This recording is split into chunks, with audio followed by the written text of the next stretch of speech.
Bullet literally went through the fucking band of the watch right through my wrist, and so it severed my tendon and it severed my ulnar nerve, and I had this massive scar. And at the time, the doctor, he went and did reconstructive surgery, and he literally had to fish my tendon back from, it was behind my elbow. He had to fish it down. He sewed it all back together. And that's why last February, I don't know if you were around, but last February 27th, February 20th, I went in for a second surgery because they went in and they cleaned it up to try to give me more movement on my hand. You know what I mean? I heard about something, but they were all saying it was all, because I was over there at that time, rolling with Vic and shit. They were all saying it was all bullshit, but I do remember. No, I do remember what you're talking about. I remember you going into something. So yeah. That was absolute facts. I report too. There was absolute. There was no bullshitting about that. I don't doubt you, man. I don't doubt you. But I'm just saying. You know what? Did they tell you what you got hit with? What do you mean? What kind of gun did they shoot? Oh yeah. It was a 9mm Glock pistol. And dude, because I opened the door. The dude knocked on the door. I seen the dude. I recognized who it was. Well, no. What happened was I was beefing with this dude. There was a famous band out here in Vegas called the Platters, and they were a lounge band. They were actually a real famous band. They were putting out albums and stuff. They were called the Platters back in the day. The drummer was beefing with my dad over some shit, and his son Bruce, this dude named Bruce Decatur Benjamin, I wanted to have an issue with because he felt some type of way because my dad and people were putting pressure on his dad. Because he owed us money. I guess, my dad was a loan shark out here. He was loaning the money. And so he felt some type of way. He came at me twisted one day over here by UNLV. And he got pounded really bad for what he did to me. And so he felt, and I get it. He felt really violated because he got beat up and embarrassed in front of a lot of people, especially a bunch of girls who were trying to step to me. You know what I mean? So, he went back, he felt some type of way. He called me and he apologized to me. And I was young, I was a lot younger. And he apologized to me and he said, "Hey man, I just want to, whatever. Let's just get back to doing business. I was wrong. Well, it's not a big deal." So I forgave him and I thought that we were cool at that point. It was over, yeah. I was young and I was a little naive. But that's just the nice side of me. I was trying to be just cool about that shit, you know what I mean? I thought everything was cool. So, but then later on, word in the street was that this dude, he was just saying that, and then people started getting back to saying, "Hey man, just be careful of that dude Bruce because he's just saying that he's trying to get close to you, but I think he wants to do something to you, right?" So I heard about that, so I was very, very skeptical. And one night, it was after the Mike Tyson Razor Ruddock fight. Mike Tyson Razor Ruddock fight. This was back in June of '91. Oh my God! Who the hell cares? My family had come to town. They bought me a ticket to that fight. Yeah, Riddick Bowe? No, not Riddick Bowe. Razor Ruddock. Oh, Razor Ruddock. Yeah. Okay. And the fight was at the Mirage. And my family came in town. They bought me a ticket, and I was fucking excited because I had a chance to go to the Tyson fight. I went to the Tyson fight. And it was at the Mirage, bro. It was a $500 ticket. Went over there, watched the Ruddock fight. Tyson beat his ass. I was excited. And then this girl Melissa and her friends, they had this after fight party, and went over there.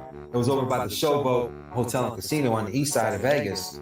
And so we were at her house, and then I seen this. I was standing in the foyer talking to the girls, and this car drove by, and I seen the headlights. And then someone knocked on the door, and this kid walked up to the door, and he looked at the people. I said, "Who is it?" He said, "Bruce." And I told the kid, I said, "Don't let him in." And he looked back at me again. I said, "Don't open the door," right? Because I heard that this dude, could possibly want to do something. So the fucking idiot, instead of listening to me and not opening the door, he opens the fucking door. As soon as he opened the door, the dude Bruce stepped right in. He seen me, and dude, all I saw was this fucking pistol pointed at me. And dude, before I even saw, dude, it was crazy because I'm not, I don't run around shoot guns, so I'm not a gun aficionado. I don't know, you know what I'm saying? I'm not that guy that could sit here and talk to you about breaking down guns, cleaning them and shit. I'm not that guy. I'm not bragging. I don't know about guns like that. But I can just tell you this. I'll never forget, before I saw the muzzle flash on the gun, I felt the thumps in my chest, bro. Yeah. I felt the thump, and then I seen, and dude, I got hit twice, and it literally threw me back into the wall, and I slipped it's like down the wall. Hit by a baseball bat. Dude, Fucking, yeah. it was a thump, dude. And then I fucking hit the wall. I was right there in the floor. Dude, he couldn't have been more than 10 to 15 feet from me. Dude, it was that That's close what to me. people think. A lot of people think getting shot's no big deal, dude. No, it's Nah. fucking, dude. You get hit, dude. You're like, fucking. It was weird. It was the weirdest fucking feeling. So I hit the wall. I slid down. Boom. I hit the tile floor. And I remember I tried to get up, and there was blood everywhere, and my fucking foot slipped on the blood. And then he stepped into the foyer, and he pointed the pistol right at me, dude. And I'm looking up now, so I'm on the ground. I put my right hand in the air. Instinctively, I just put my fucking right hand in the air, and he took the fucking shot at me. And that shit went right through my wrist and went right through the metal band on my watch. I had a Breitling on. It blew my fucking watch off, went inside my wrist, and just fucked it up, dude. You know what I mean? And I just lay there basically fucking dying. Dude ran off. Everybody ran out of the fucking house. And my Matt, one person stayed behind in that house. One of my best friends, Matt. He's no longer with us. God bless his soul. But he stood by. I'll never forget, dude.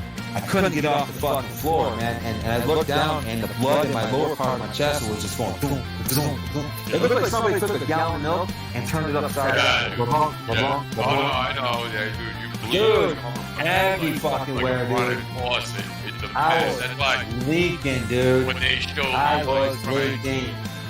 there's like a little pool of blood. No, it's like Dude, a lake. I was leaking. Yeah, And then he took a white fucking towel and he wrapped it You around. guys had a gun in the house? Like nobody. Nah, dude. Dude, the thing is, it happened Yeah, so man. fast. Dude, you're lucky. He didn't walk right up and boom.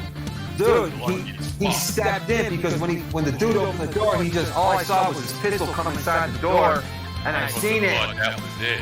Dude, before I could even move, I felt thump, thump.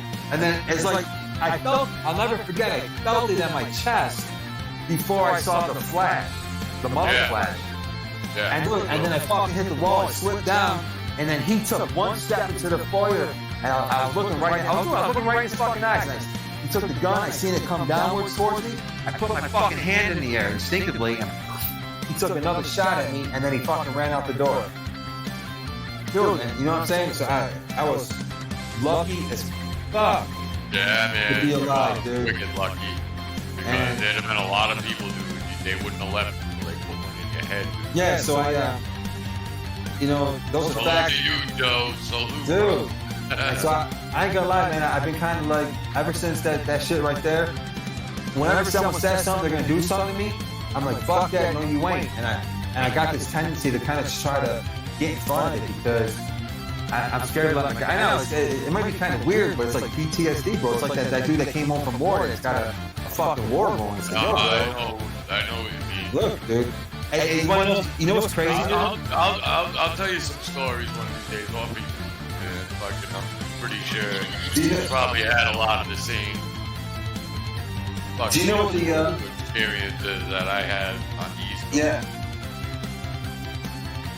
Do you know what the first thing I was sitting and thinking when I laid there on the ground? I remember my buddy Matt Manari, who was sitting there putting that white towel around my wrist. It was really around my wrist, but it was just leaking so fucking bad. You know what I was saying? I was saying, please God, don't let me die. Yeah. I was pleading to God. Oh, sorry, God. Please, God, don't let me die. Yeah. And that's what. Fucking stop doing this. I promise. Begging. Let me live. Please don't let me die. I was pleading. Brother. And, then I went in the ambulance. I'll never forget. I was in the ambulance. Ambulance came, scooped me up. I'm in the ambulance, and then I went out. I passed out, boom, in the back of the ambulance. I woke up in the fucking hospital. I'll never forget.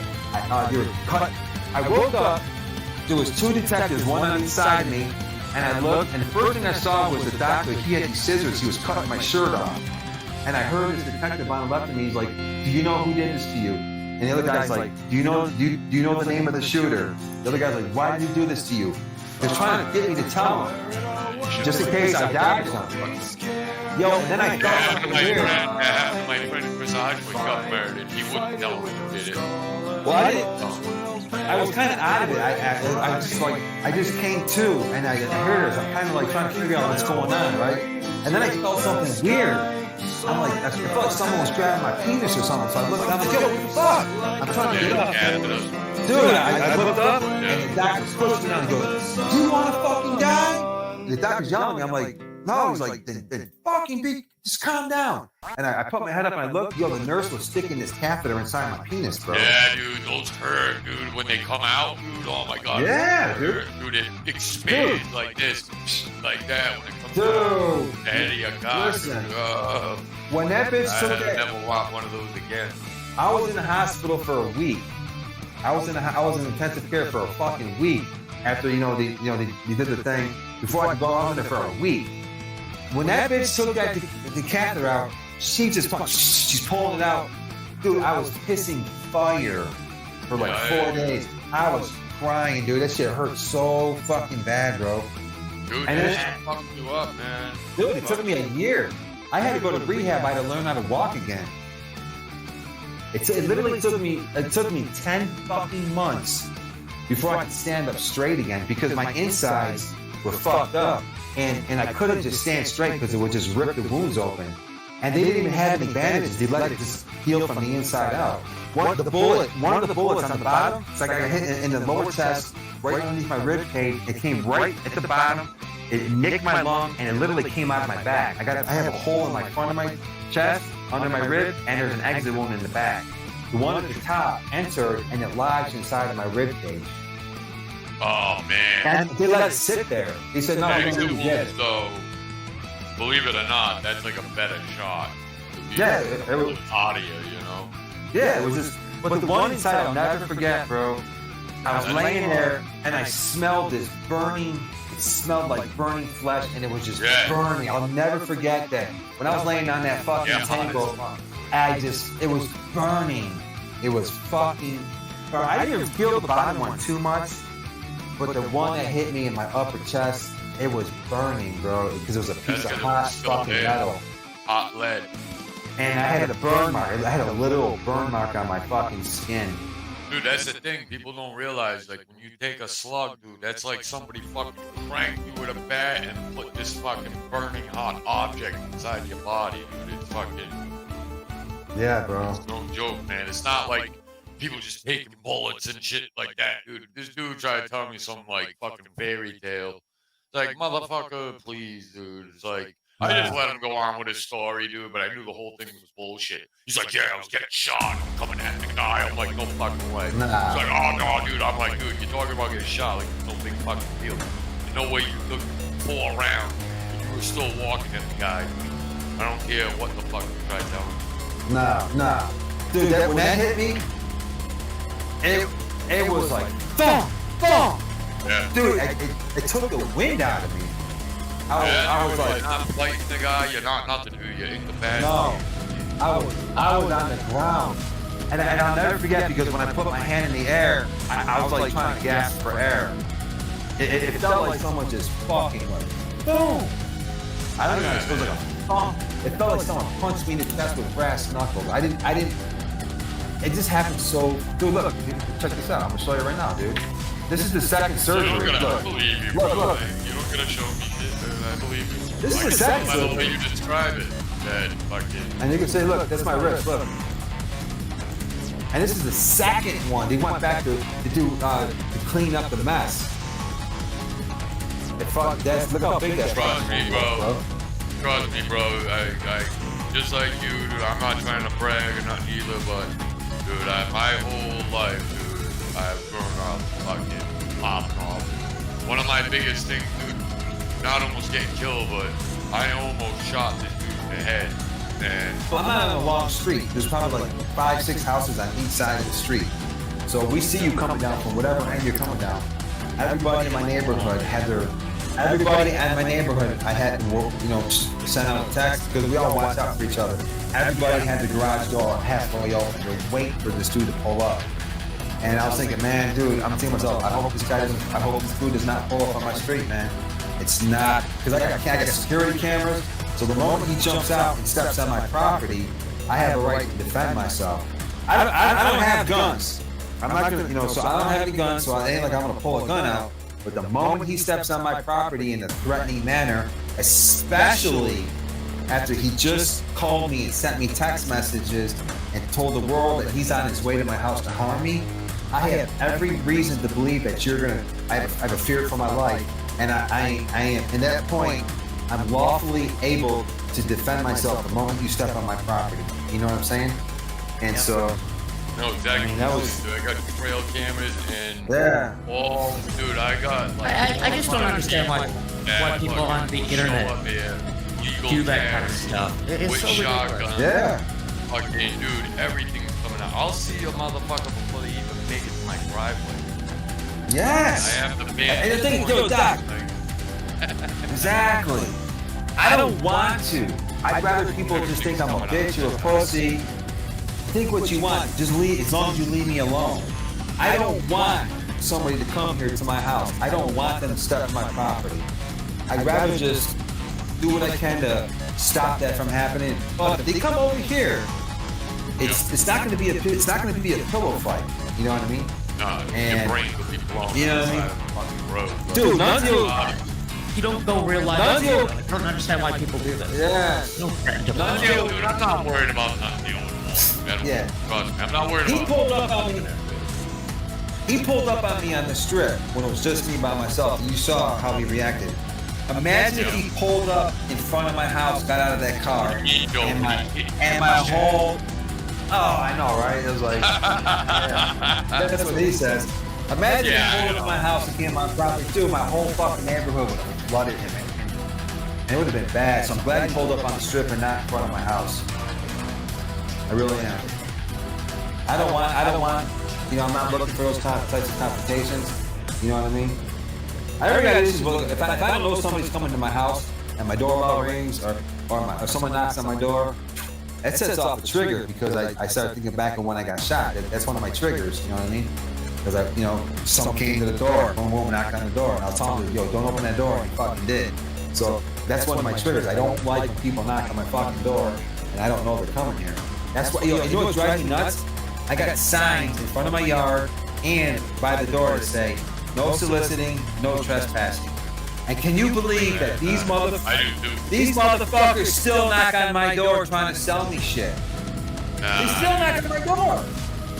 And so every time I hear a knock on the door, I'm like, yo, who the fuck's at my door? Get a beware of dog. Get a beware. Yeah, William he now has officially earned his beware of dogs. So we got one on our fence. Dude, I got him on each end of this property, and I got private property every like 25 feet. Yeah, that's what I got. It's like you German Shepherd. That's what you need. Well, I don't want.